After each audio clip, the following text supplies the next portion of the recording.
नमस्कार, मैं हूँ ऋषिराज पाठक और आप सुन रहे हैं, देख रहे हैं ऋषिराज उवाच। आज मैं आपके समक्ष मेरे पूज्य पिता श्री नारायण पाठक जी की रचना नारायण रचनावली के प्रथम खंड सद्गुरु महिमा एवं आध्यात्मिक उद्बोधन से प्रस्तुत कर रहा हूँ एक भजन, और इस भजन का शीर्षक है सद्गुरु अरज हमारी। अरज शब्द का अर्थ होता है निवेदन अथवा प्रार्थना।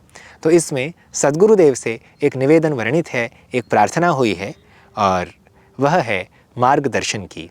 प्रस्तुत है सद्गुरु अरज हमारी भजन।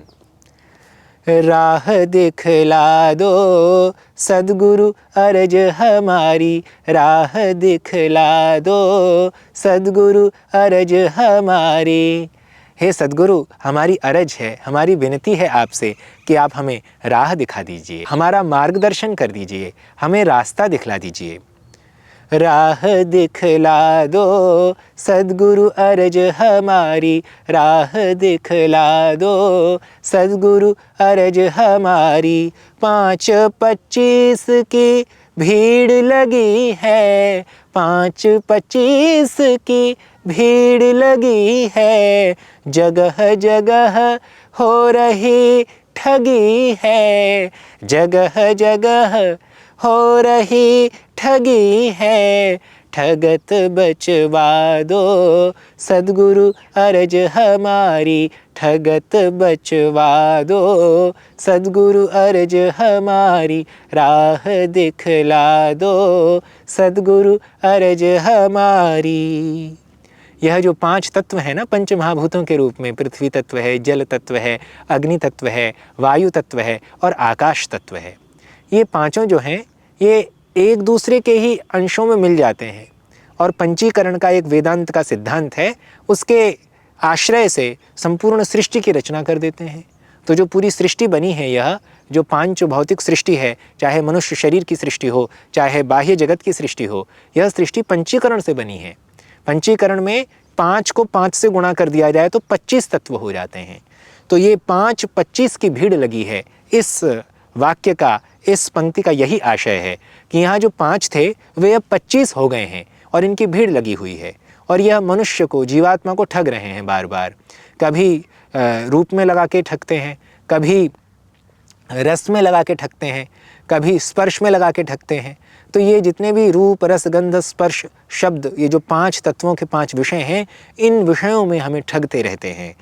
हे सद्गुरुदेव, आपसे मेरी अरज है, आपसे मेरी विनती है कि आप मेरी ये ठगत बचवा दो, आप हमें ठगने मत दो, हम ठगे न जाएं। आपकी जिम्मेदारी है, आपका दायित्व है कि आप हमारी ठगत बचवा दो, आप हमें राह दिखला दो कि हम इस भीड़ में फंस न जाएं। अगली पंक्तियां कुछ इस प्रकार से हैं। 8 पंच 10 दिशि डोलें, 8 पंच 10 दिशि डोलें, लूट ठगे और पकड़ झकोलें, लूट ठगे और पकड़ झकोलें। आन छुड़वा दो, आन छुड़वा दो सद्गुरु अरज हमारी, ठगत बचवा दो सद्गुरु अरज हमारी। राह दिखला दो सद्गुरु अरज हमारी। 8 और 5 ये 10 दिशाओं में डोलते हैं। यहाँ 8 कौन है? 8 जो हैं वो 5 तत्व हैं और 3 गुण हैं, सत्वगुण, रजोगुण और तमोगुण, और 5 तत्व जो पंच महाभूत हैं, पृथ्वी, जल, अग्नि, वायु और आकाश, और ये 3 गुण सत्व, रजस और तमस। ये कुल मिलाकर 8 हैं। और पंच माने 5, 5 ज्ञानेंद्रियां हैं। कौन कौन सी? जैसे चक्षुरिंद्रिय है, यह रूप को विषय बनाती है। ऐसे ही श्रवणेंद्रिय, इसको श्रोत्रेंद्रिय कहते हैं, कान, ये शब्द को अपना विषय बनाते हैं। ऐसे ही घ्राणेंद्रिय है, नाक, यह जो घ्राण जो है वो गंध को अपना विषय बनाता है। सूंघना, सूंघने से हमें पता चलता है खुशबू है, बदबू है, सुगंध है, दुर्गंध है। ऐसे ही रसनेंद्रिय है, रसनेंद्रिय रस माने स्वाद को अपना विषय बनाती है। नमकीन है, खट्टा है, मीठा है, कसैला है, कड़वा है, तीखा है। और स्पर्श, त्वगिंद्रिय, त्वचा, त्वचा स्पर्श को अपना विषय बनाती है।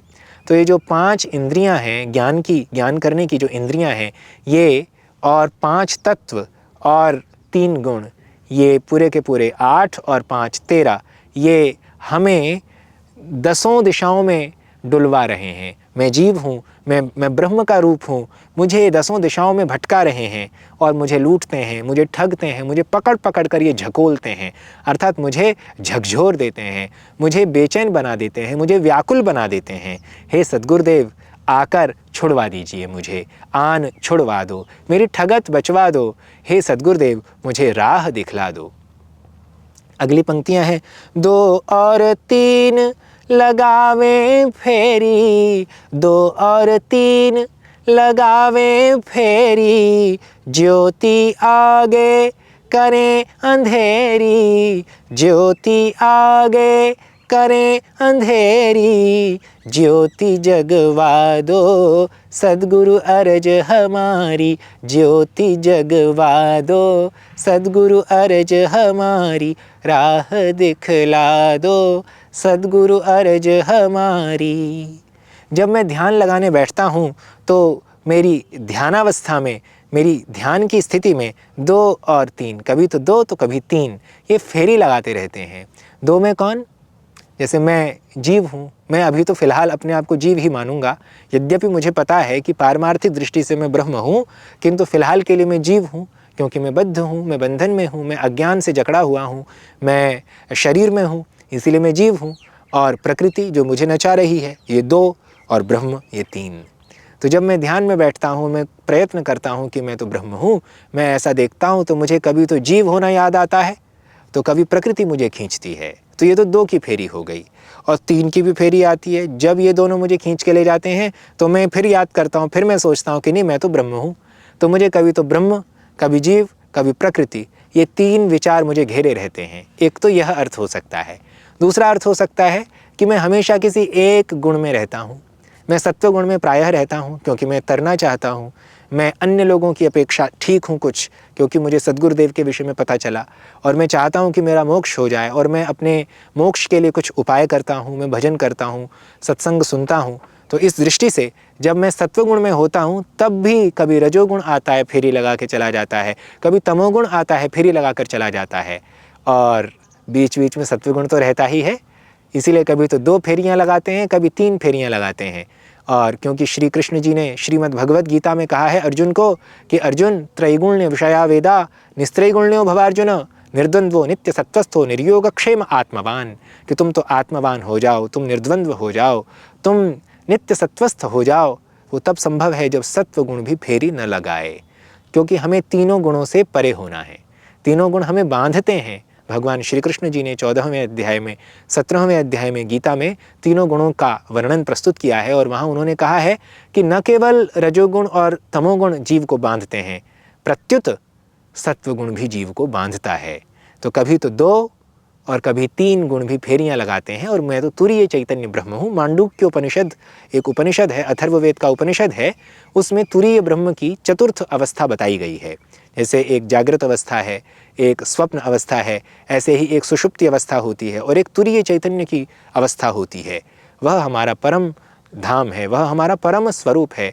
हम वहीं रहते हैं, हमारा वही असली पता है। हम तो यहाँ भटक रहे हैं संसार में आकर।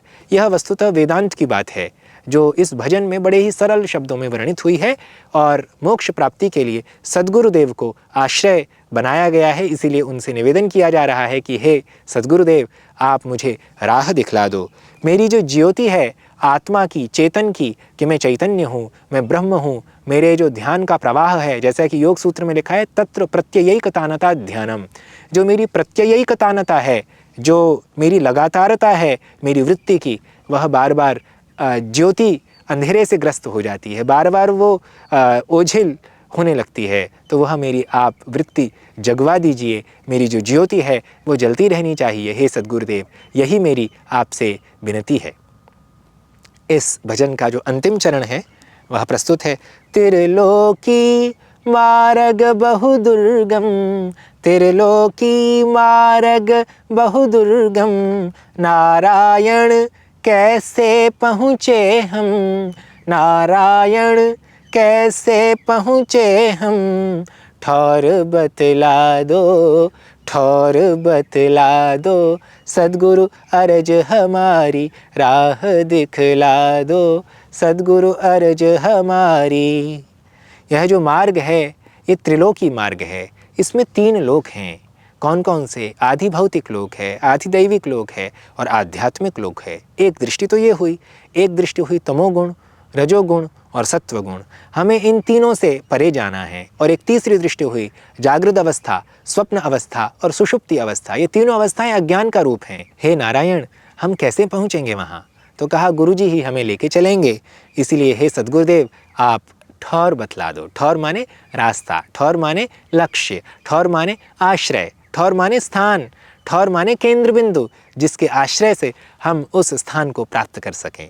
इस प्रकार यह भजन सद्गुरुदेव से विनती के रूप में वर्णित हुआ है और उनसे मार्गदर्शन की प्रार्थना हुई है। और यह मार्गदर्शन जो है यह मोक्ष के मार्ग को अभिलक्षित करके प्रस्तुत हुआ है। आशा है आपको यह भजन अत्यंत रुचिकर लगा होगा। अगली श्रृंखला में पुनः अगले भजन के साथ प्रस्तुत होता हूँ। तब तक के लिए नमस्कार, धन्यवाद।